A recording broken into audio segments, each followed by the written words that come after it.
When I was a couple weeks short of my 70th birthday, I started thinking about my mother's mother, who lived to be 100, and her mother, who lived to be 102, and my father, who lived to be 90, longer than anyone we had ever heard of in his family. I began to think that maybe our generation could be the first to routinely live to be 100. When I talked about this at family dinner one night, my granddaughter, who was 5, said, "What are you going to do for the next 30 years, Grandpa?" Hello, I'm Dr. Janet Price. And I'm Gregg Kaloustian. And we are Oldish. And this is our new podcast, Oldish. If you're oldish or know someone who is, please join us every week for conversations amongst ourselves And our special guests about what it means to be oldish in the 21st century. If you ever wonder whether you're getting old, you're oldish. What are you going to do for the next 30 minutes? Hi, I'm Gregg, and I'm oldish. Hi, I'm Janet, and I'm oldish. And this is a new episode of our Oldish podcast. Today, we're going to be talking about a very interesting topic, Pickleball Nomad. I'm excited about interviewing my dear friend, my companion in this oldish journey, and my co-host of Oldish, the podcast, to find out more about what this Pickleball Nomad might be all about. So, Gregg, are you ready? Yes. All right. So I thought maybe we could unpack this with starting with pickleball. I love pickleball. You're an avid pickleballer. For our listeners who don't know what pickleball is, could you tell us about pickleball and how it entered your life or what it is in your life?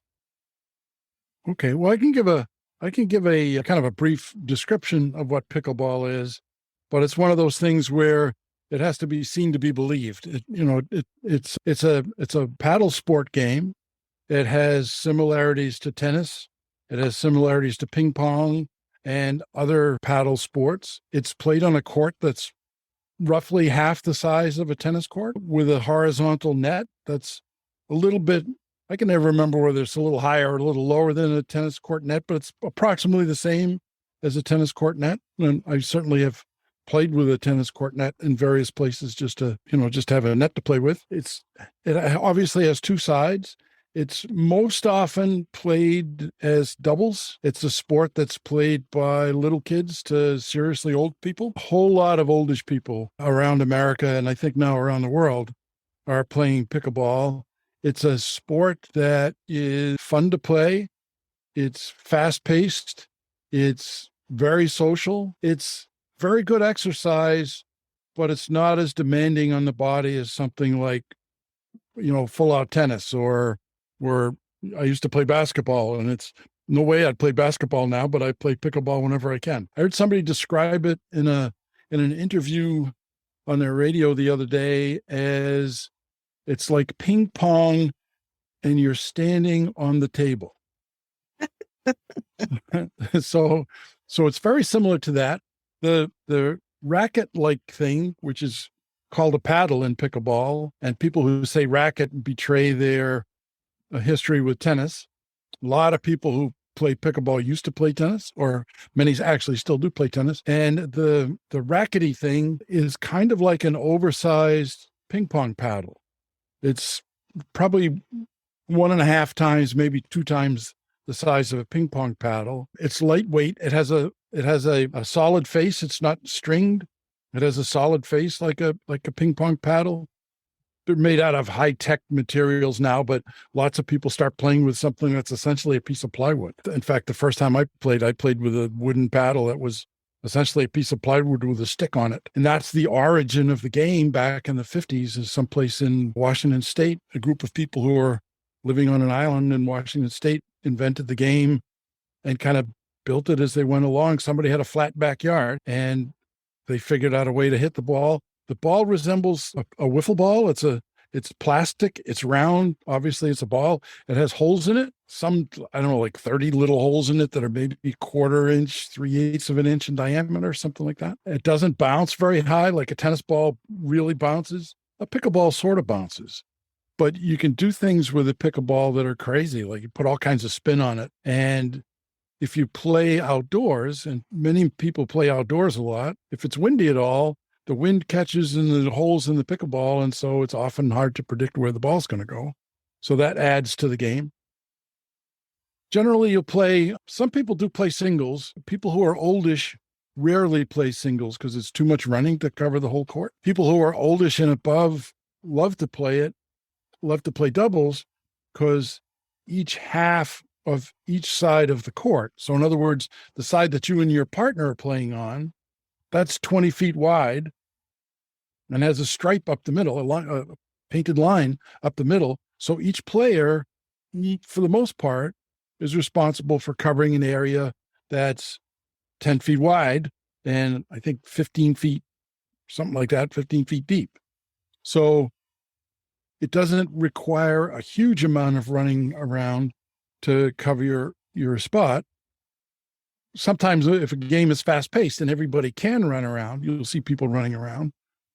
But one of the things that I like about it is that it's 90% of the games are very friendly and they're more about having fun with the people you're playing with than winning, which is, that's my kind of competition, and you keep score in the moment.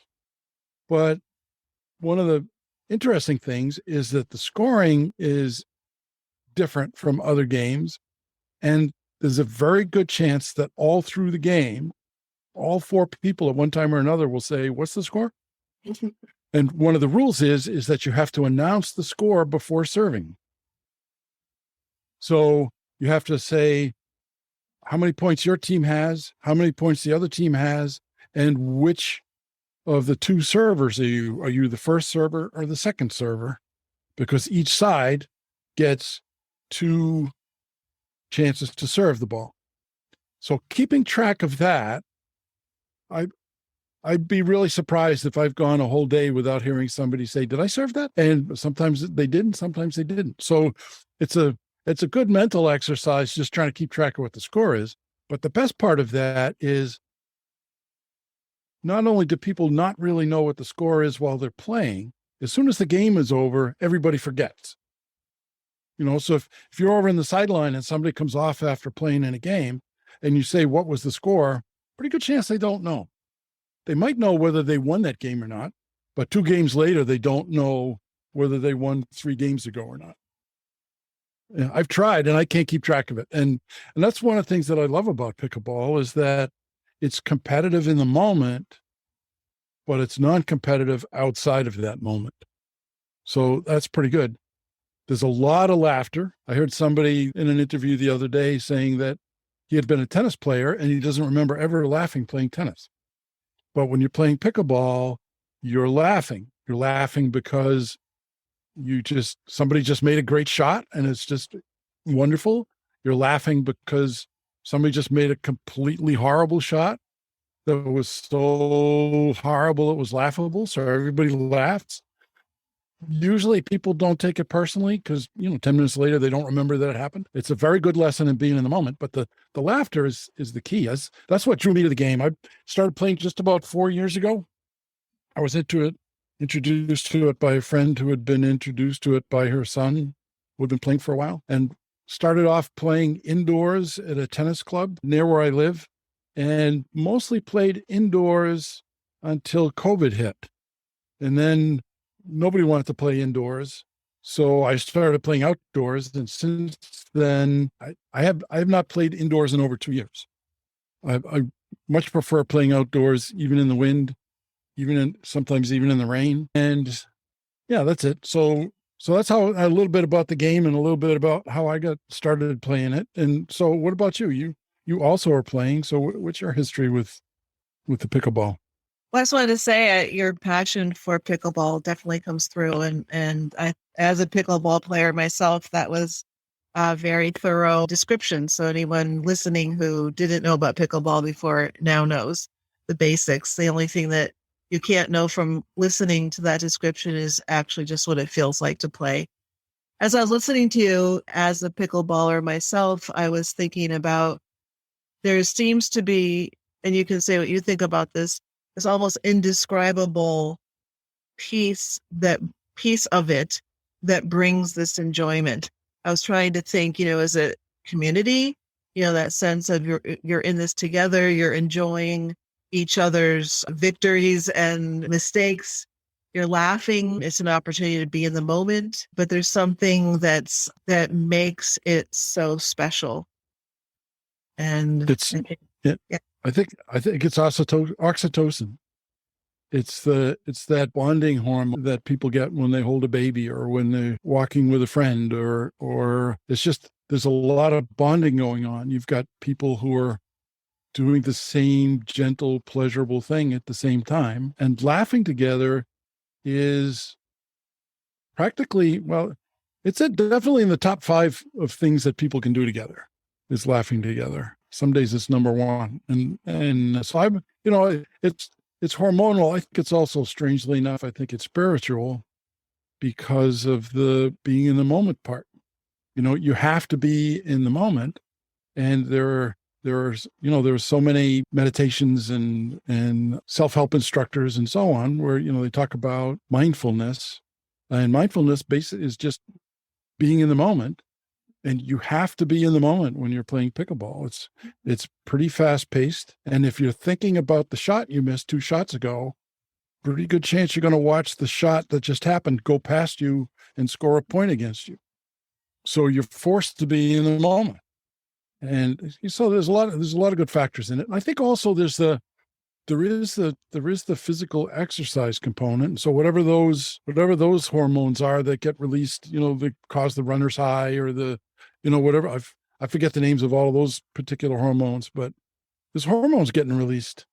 And mostly you play outdoors in the sunshine, so you're getting vitamin D, but I think it's the laughter. So what do you think about, you said that pickleball is something that is played by people who play pickleball from age-wise, childhood up through very old age. What do you think it would have been like for you to be introduced to pickleball when you were younger? Do you think there's something for you specifically at this moment in your life that especially attracted you? Yes. Yeah, it's at this moment in my life when I was younger, all the way up through my 40s, really, I played basketball. And if I was going to do a sport, and then I started playing golf, well, I started messing up the game of golf. I never got even close to being good at it. So golf was hugely frustrating, but I kept playing because I kept not believing that it could be as hard as it is. And it's also, aside from the fact that when I played golf, I always used to walk because I was trying to get some exercise. That's what, for people that aren't professionals, that's what sports is for, is to try to get some exercise. And I would go play golf with people and they would rent a cart and they would sit down for 4 hours, and every few minutes they'd stand up for a minute and then they'd sit down again. But I would always walk. I think the only time I ever rode in a cart was when I played on a course when I had to ride in a cart. But 18 holes is 6 miles. So 6 miles carrying a bag and picking it up and putting it down. I always thought that was pretty good exercise. I tried tennis when I was very young, but I'm 6'7", and I was 6'7" when I was 16. And I was not the most coordinated person you can imagine. So I don't think I ever hit the ball successfully I probably tried 10 times to play tennis. And I don't think I ever had any clue at all how to play it. I actually used to hit the ball over the fence a lot, and that's just ridiculous. So I had very good friends who were addicted to tennis, and they would try to get me to play, and it was pathetic. So I don't think I would have played pickleball. It's an interesting question because it's totally hypothetical because, pickleball spread very slowly at first, and then it took off like a shot. I keep hearing it's the fastest growing sport in America. But playing it now, I missed having a sport to do. And, I got to the point where golf just wasn't any fun. So that I was playing once or twice a year. The last time I tried to play basketball, I hurt myself doing something very basic. So I was pretty sure that even though my inner Gregg can still run and jump and dunk and shoot a ball and all that stuff.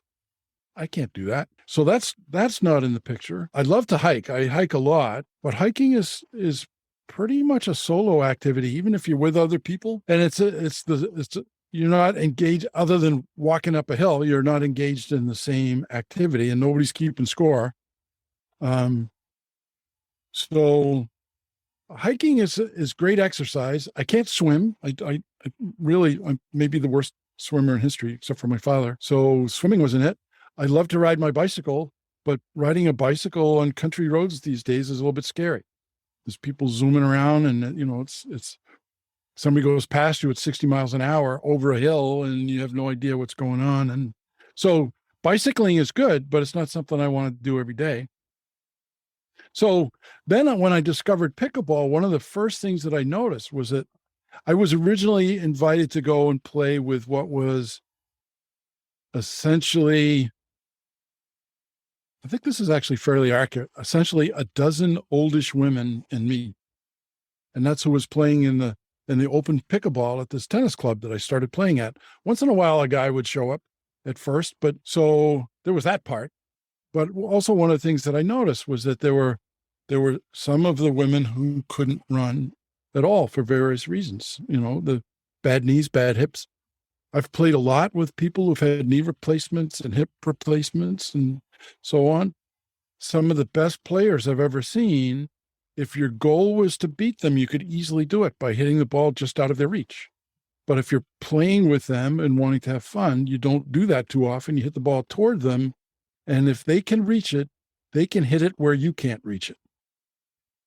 So it looked to me like something that people could do up until they didn't feel comfortable on a court. There's a friend of mine just stopped playing because she fell down a couple times and her kids didn't want her to play anymore. But she is in her 80s, and that may be reasonable. I don't know. She's still just oldish though. It's just that her kids are chickens. Yeah. But she did fall and bang her head a couple of times, and falling is no fun. Falling on a court, regardless of what the court is made out of, you're going to leave some skin because you're traveling faster than your skin is. As soon as your skin hits the court, whatever the court material is, it grabs your skin, but you keep going.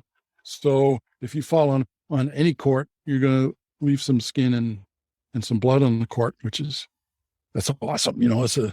As a guy, that's like, oh, that's awesome. You're not really playing unless you're bleeding.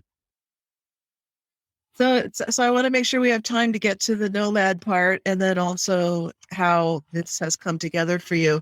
But I just wanted to kind of pull together what I've heard you say so far as playing pickleball in our oldest years, whether seems to include the sense of community, the ability to laugh, to do something together, to be active, to be in the moment. Things that we might not have been thinking about as much when we were younger, when there might have been more of a sense of competition. And I was thinking even, preening and posing, as far as you're talking about being on the courts with 7 or 8 elderly women. And what would that have been like if you all were in your 20s and you were playing? So kind of being in a place of all those things at this point in our lives. Do you agree with that? Yes. Yeah. So what's the nomad part of all of this? Pickleball nomad. Wow. Okay. So nomad is a term that's been kind of commandeered or applied to a growing number of people across the U.S. who are more or less living in a vehicle, whether it's a big RV or a car or something. A lot of people saw there was a movie out a few years ago called Nomadland, and it featured a lot of people who have given up the fixed life with mortgages and rents and are living in a vehicle for one reason or another. And I had been thinking for a long time that when I retired, one of my favorite activities is driving. I just love to drive and I love to go places. And so I always, one of the things that people say, what are you going to do when you retire? I referred to something that I called the grandchild circuit. And that I would take a vehicle of some sort. And I originally was thinking an RV, and I would drive to one of my daughter's houses and park in their dooryard and hang out there until they started looking at me funny. And then I would pack up and I would go to the next daughter's house and I would stay there until they started looking at me funny. And then I have a daughter who lives all the way in California. And so I would drive across the country and park in her dooryard until they started looking at me funny. And then I'd drive across America and start over again. And I thought that sounded like fun. It gives me a chance to include it in the top 5 things that I enjoy is hanging out with my kids and grandkids. And so, that seemed like a good way to do it. And so I've done a lot of that. I've been on a lot of road trips. And after I started playing pickleball, one of the things about pickleball equipment is it's a paddle and a pair of tennis shoes. And it doesn't matter what else. I mean, I haven't encountered anybody playing naked pickleball, but it doesn't sound like a good idea at all anyway. So if you've got some sort of clothing and some tennis shoes and your paddle, you can play. And so what I just described is almost nothing. You can put that in the glove compartment of most cars. So you can always have your equipment with you. And I did some road trips, and I did a couple of road trips with a friend who also plays pickleball. And we discovered that there are people playing pickleball all over the place. One trip we drove to Florida and back, and we stopped to see her son in North Carolina, and we stopped to see my sister in Atlanta, and we stopped on the way to Miami where her grandson was in college. And then we drove back up the East Coast. And I think we played pickleball in 10 different places, including just the two of us went and played in a hotel parking lot one time, just hitting the ball back and forth just for laughs. And there were a couple of other people staying at the hotel who were having their picnic dinner out behind it, and they just thought we were hilarious. So a few months ago, this got to be more real a few months ago when I needed to go down to Atlanta to take care of my sister as her health was failing. And their house is very tiny and has biting dogs in it. And so I figured I didn't want to stay in their house, but I didn't know how long I was going to stay there. And if you think about paying for a house back home and paying for hotel rooms for some indeterminate amount of time, that gets to be fairly expensive. And I live on a fixed income. And so I brought along I own a minivan that I bought so that I could haul my grandkids around and use for camping when I want to. And so I drove down to Atlanta in my minivan. And then after she passed away, I drove back up home. I live in Maine, and I drove back to home in the minivan. And along the way, I said, if not now, when? So it's like I'm oldish, but I can see old in the not terribly distant future. I'm pretty sure I don't have another 72 years. Actually, I kind of hope I don't have another 72 years, but I can see it off in the distance. And it would be foolish to get to be 80 years old and say, geez, I wish I'd have gone on an extended road trip and lived in my van for a while. So, and I think also partially because of that movie and partially just because there are so many more people doing it, kind of the stigma of living in a vehicle has gone away. It's almost like an American trope for people, even middle-class people, to, retire, get themselves a big RV and go live on the road for a period of time. And in the big RVs, I know people who live in apartments that are smaller than an RV.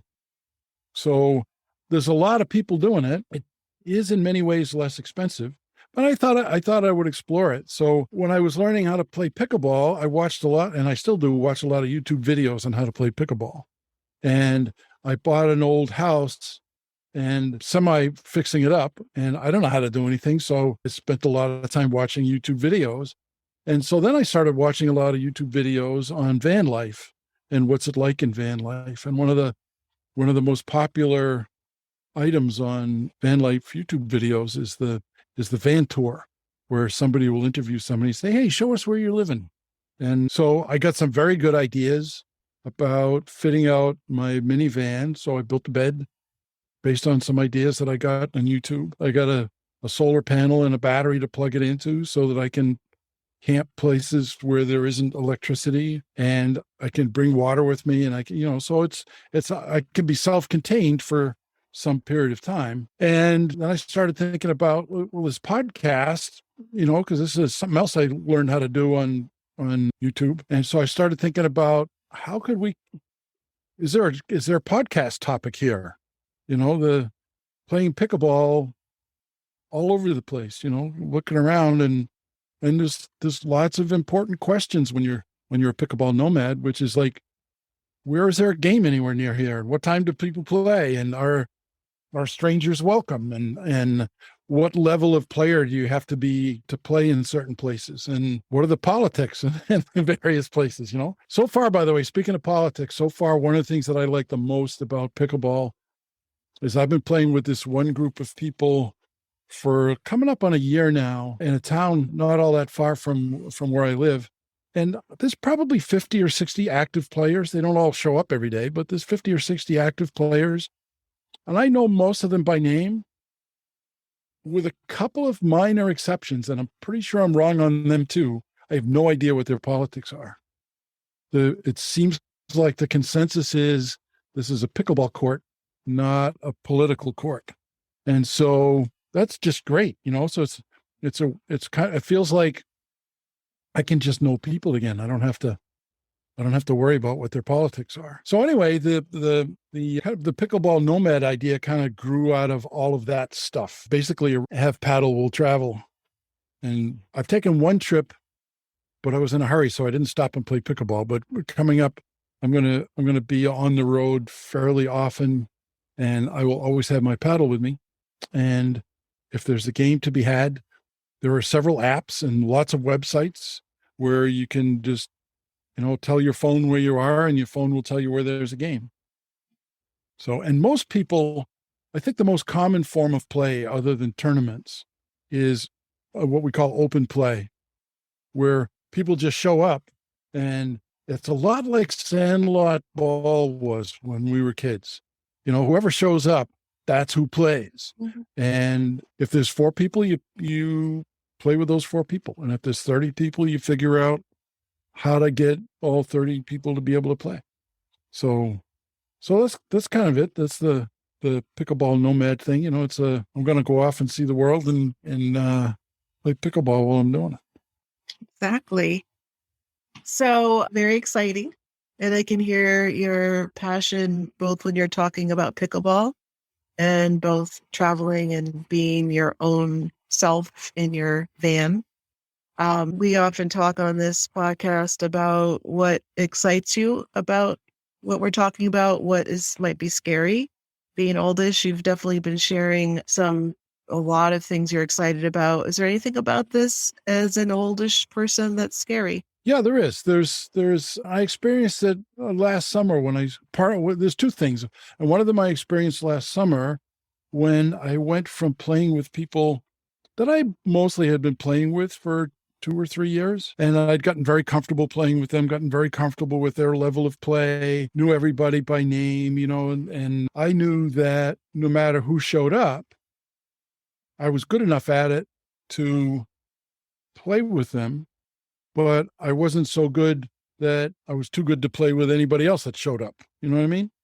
So when that game started to fade, that gathering started to fade for various reasons, I found that there's a town about 30 miles away from me where people have been playing a lot, and I had heard a lot about people playing there, but I had never gone there to play.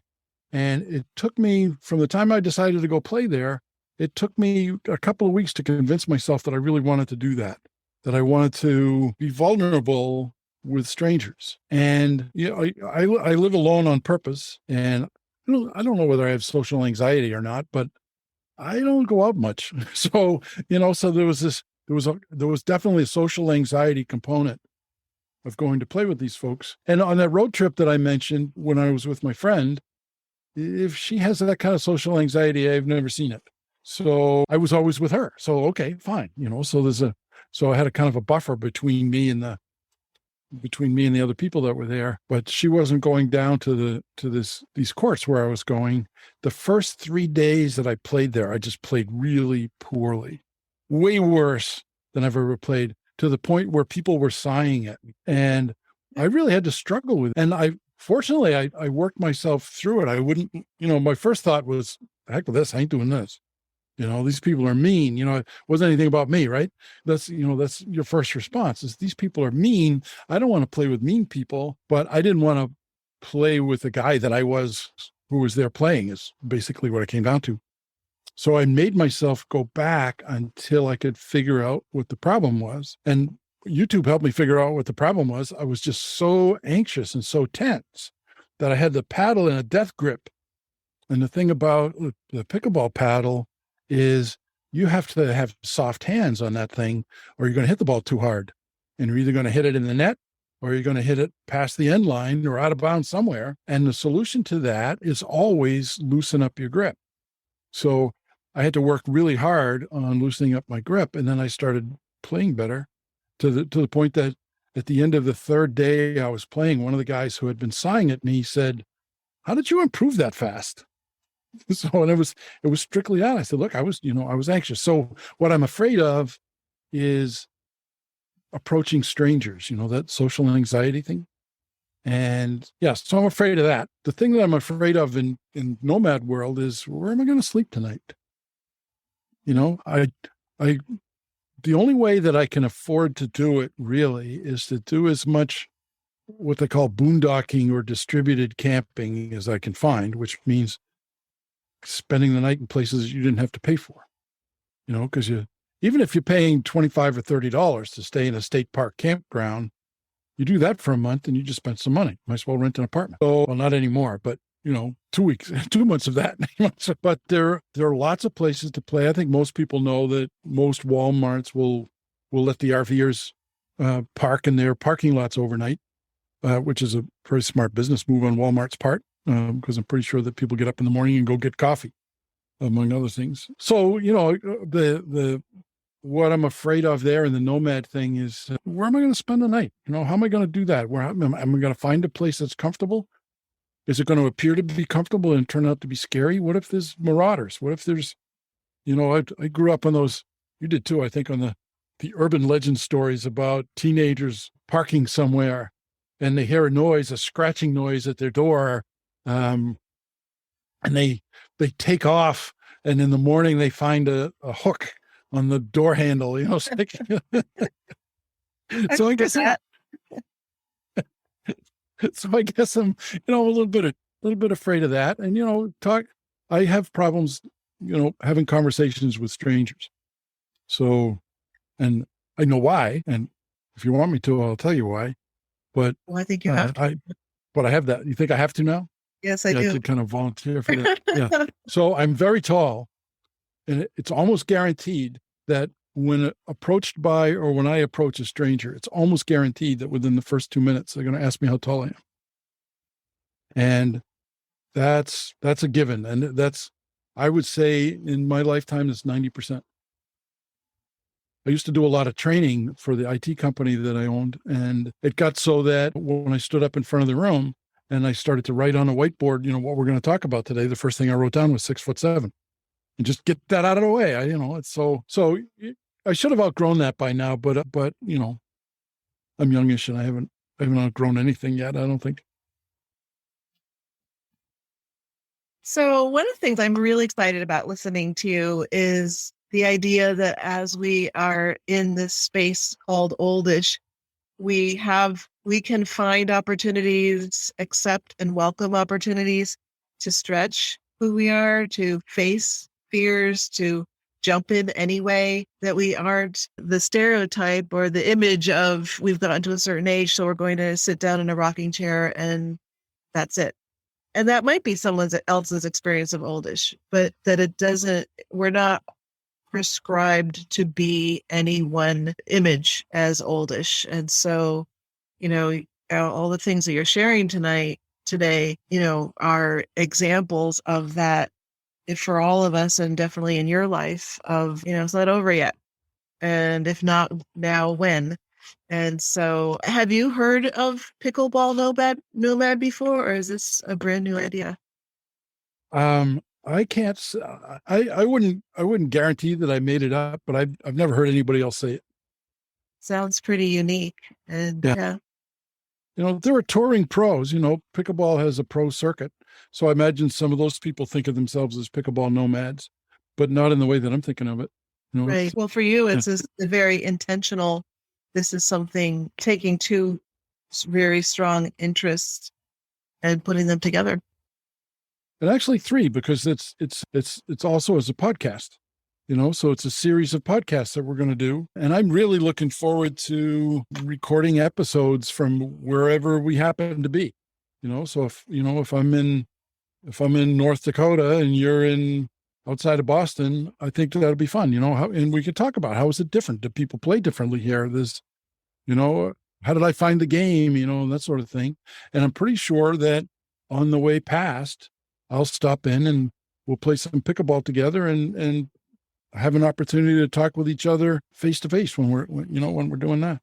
So I kind of feel like it's blending together lots of things that I'm very interested in, and I guess you could say passionate about now, visiting the grandkids and traveling and driving and looking out the window and talking with.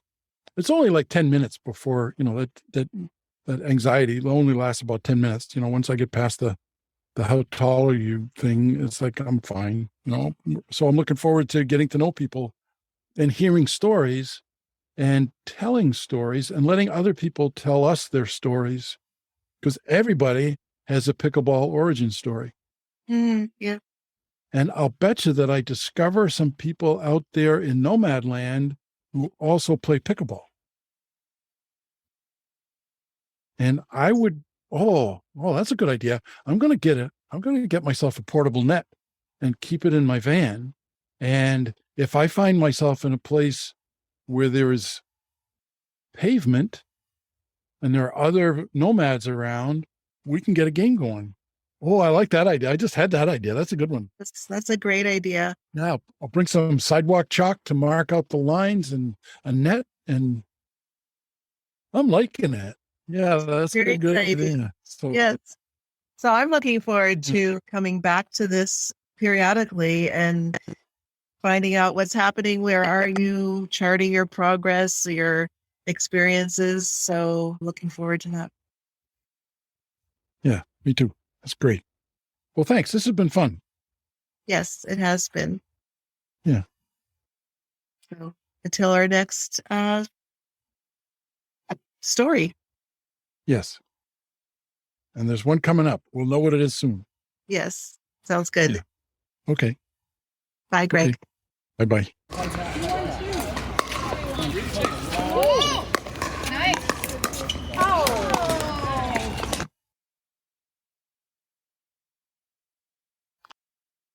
That's it for now. Thanks for listening. If you like what you heard, please tell a friend.